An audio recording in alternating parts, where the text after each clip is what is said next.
بسم الله الرحمن الرحیم. الحمد لله و الصلاة والسلام علی سیدنا رسول الله و علی آله و اصحابه و من والاه. اما بعد، بینندگان عزیز و ارجمند شبکه جان شارجه، السلام علیکم و رحمت الله و برکاته. با برنامه آداب عبادت در خدمت شما هستم. برنامه امروز در مورد آداب پذیرایی و ضیافت هست. چگونه از میهمان ما پذیرایی کنیم. هر کسی در این زمانه میهمان براش میاد و از اقوام خیشان پذیرایی میکنه. حالا این میهمانی که به خونه ما میاد، ما چه آدابی رو باید رعایت بکنیم و چگونه با اونها برخورد بکنیم. حالا آدابی که شخص باید رعایت بکنه در مورد میهمانش، اولا اخلاص نیت برای خداوند باشه. یعنی شمایی که صاحب ضیافت و صاحب پذیرایی هستید، از این دعوتی که از اقوام و خیشان میکنید، اون مهمانی که به خونه شما میاد، نیتت لله باشه، برای خداوند باشه، خالصانه برای خداوند باشه، که از اون حالا برادرت یا خیشاوندت یا اون همسایهات پذیرایی میکنی و از اونها دعوت به عمل میاری.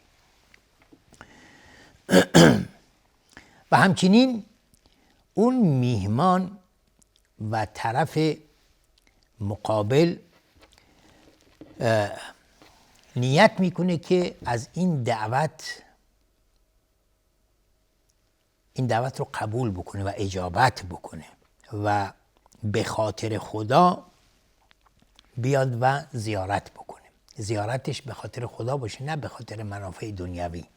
یعنی منی که میام خونه شما یا میام زیارت شما، این زیارت من به خاطر رضای خدا باشه، نه اینکه برای منافع دنیوی باشه.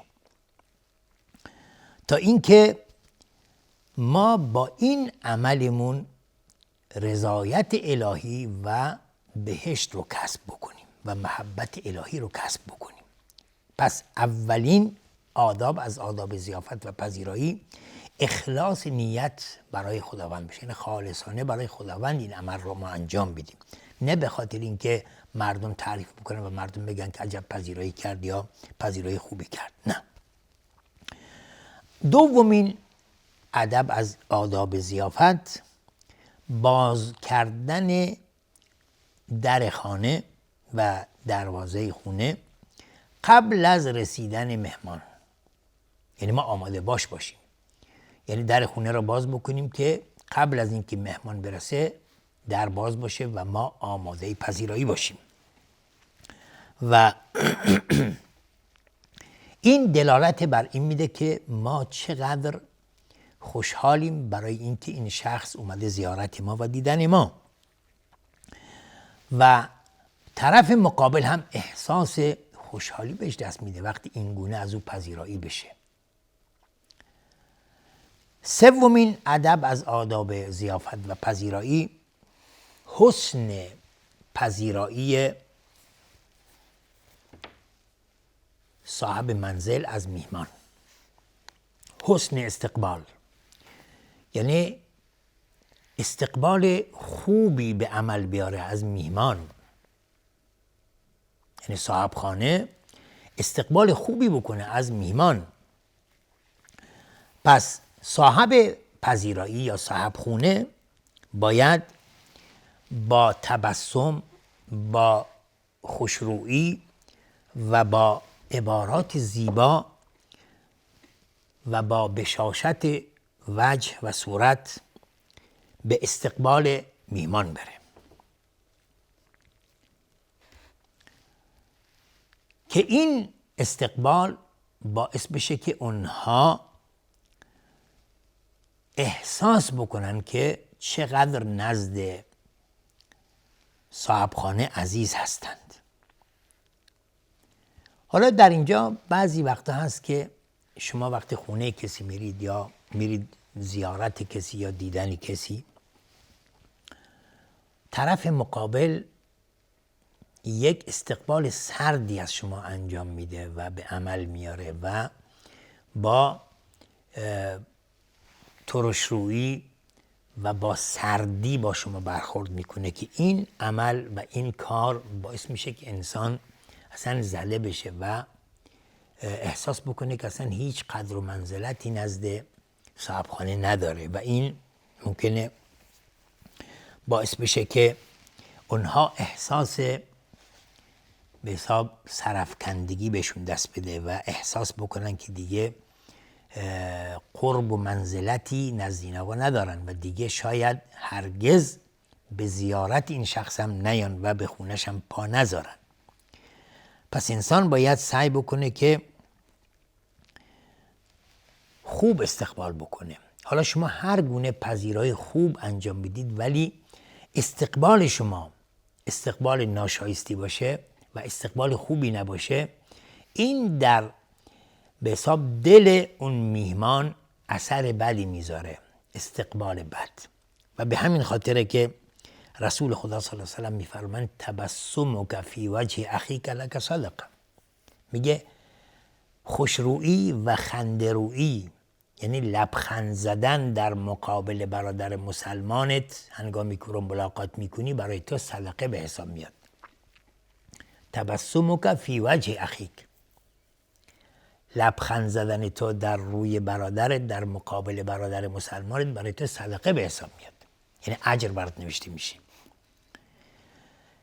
پس ما این خوشرویی، این بشاشت و این خنده‌رویی خودش یه صدقه به حساب میاد، برای شما اجر و پاداش نزد خداوند نوشته میشه. و رسول خدا صلی الله علیه و سلم در طول زندگی به ما آموزش دادن که چگونه با میهمانان خود برخورد بکنیم، با مردم چگونه برخورد بکنیم. وقتی که وفد عبدالقیس اومدن خدمت رسول الله صلی الله علیه و سلم، رسول الله با بشاشت با خنده‌رویی به استقبال اونها رفت و از اونها پذیرایی کردن و خوش آمدگویی گفتن با بهترین عبارات. همچنین حضرت عایشه صدیقه روایت میکنه، میگه پیامبر صلی الله علیه و سلم به حضرت فاطمه زهرا وقتی که اومدن خونه فرمودن که مرحبا بابنتی، خوش آمدی دخترم.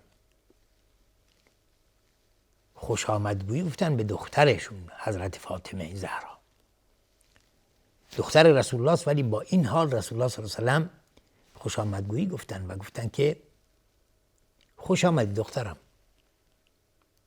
کلمات زیبا، کلمات خوب در دل انسان اثر خوب میذاره. و همچنین پیامبر صلی الله علیه و سلم ام هانی روایت میکنه، ام هانی رضی الله عنها میگه که اومدم نزد رسول الله صلی الله علیه و سلم و رسول خدا صلی الله علیه و سلم به من فرمودن مرحبا به ام هانی، خوش آمدی ام هانی. خوش آمدگویی گفتن به ام هانی. از دیگر آداب پذیرایی اینه که صاحبخانه مهمان رو در مکانی بنشاند که لایق او باشد، زیرا از کرم ضیافت اینه که صاحبخانه میهمانانش رو در جایی قرار بده که اونها احساس بکنن که واقعا قرب و منزلتی دارن نزد او و احساس انس و راحتی بکنن، یا اینکه به حساب اونها احساس بکنن یا بوی بدی بشنوند یا احساس بکنن که اینجا تمیز نیست، پاک نیست. زیرا از کرم ضیافت اینه که انسان از میهمانش به خوبی پذیرایی بکنه، او رو احترام بذاره و این از جمله ایمان به خدا و روز آخرته. زیرا رسول خدا صلی الله علیه و سلم میفرمایند من کان یؤمن بالله والیوم الاخر فلیکرم ضیفه، کسی که ایمان به خدا و روز آخرت داره پس اکرام ضیفش، اکرام مهمانش بکنه، مهمانش رو گرامی بدارد و این از گرامی داشت مهمان است که انسان به اونها به حساب ارج بده، برای اونها ارزش قائل بشه.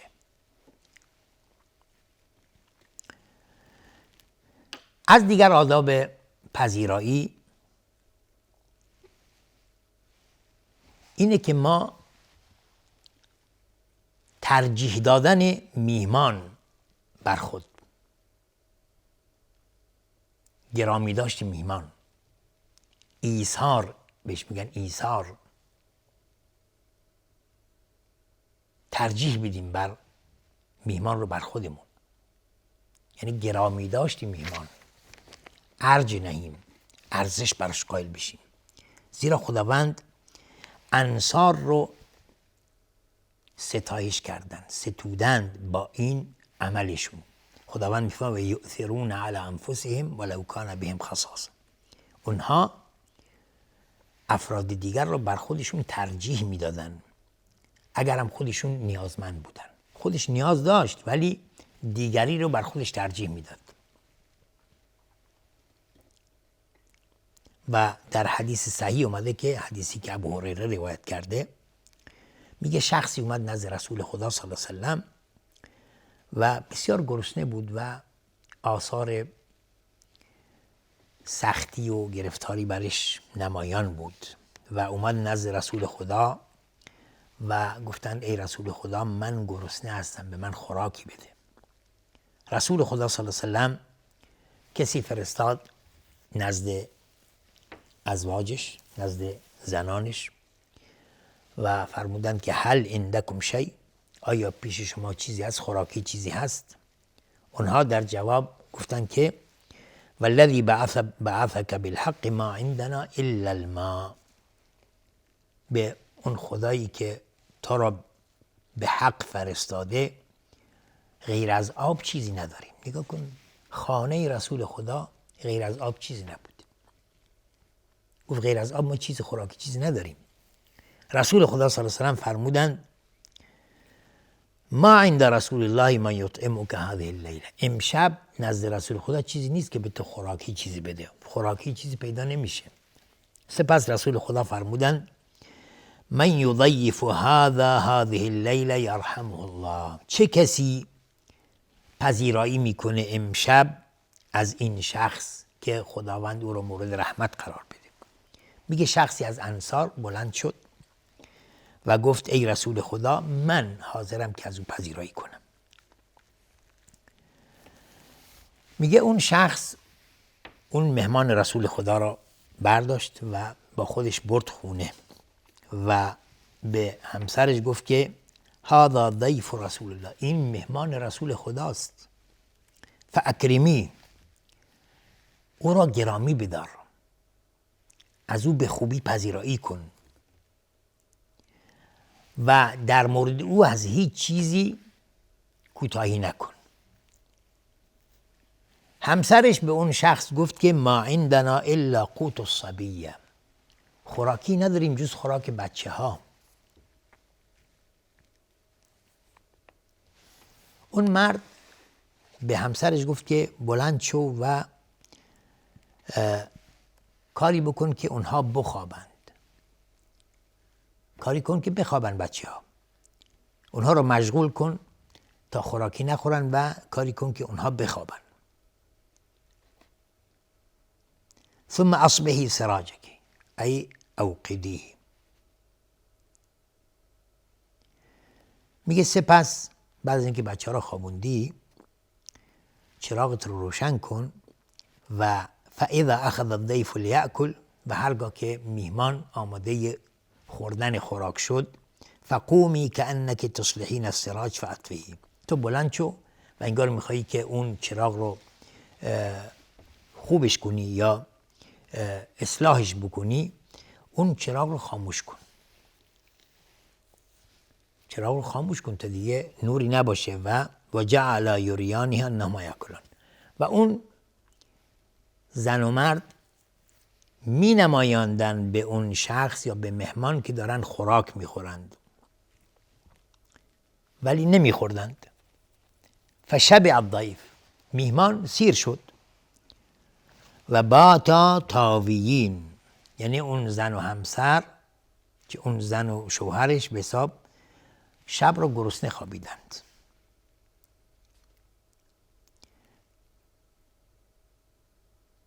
فلما اصبح غدا الى رسول الله صلی الله علیه وسلم.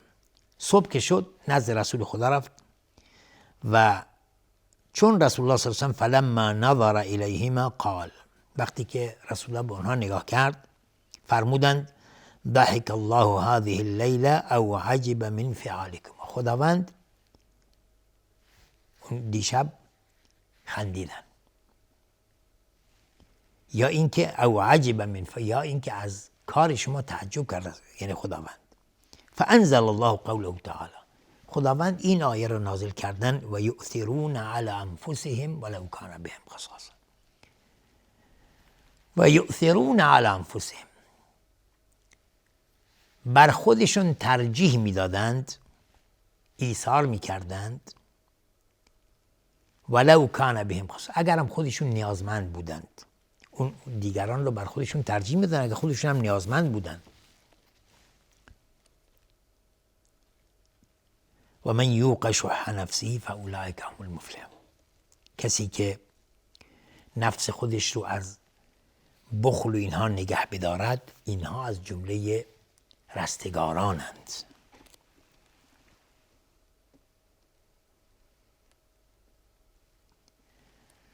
پس اینجاست که انسان باید یک ایثار و از خودگذشتگی داشته باشه برای میهمان یا برای حالا فقرا، برای هر عملی انسان خودگذشتگی داشته باشه. از دیگر آداب ضیافت و پذیرایی تقدیم واجب ضیافت و پذیرایی، یعنی ما هر اون چی که در توان داریم باید تقدیم بکنیم به میهمان و از او پذیرایی بکنیم به نحو احسن و به خوبی. زیرا از صفات اهل کرم اینه که وقتی مهمان براش رسید، اون شخص یا صاحبخانه سریعاً واجبات ضیافت و پذیرایی رو انجام میده، از آوردن خوراک و نوشیدنی و میوه و اینها. و خداوند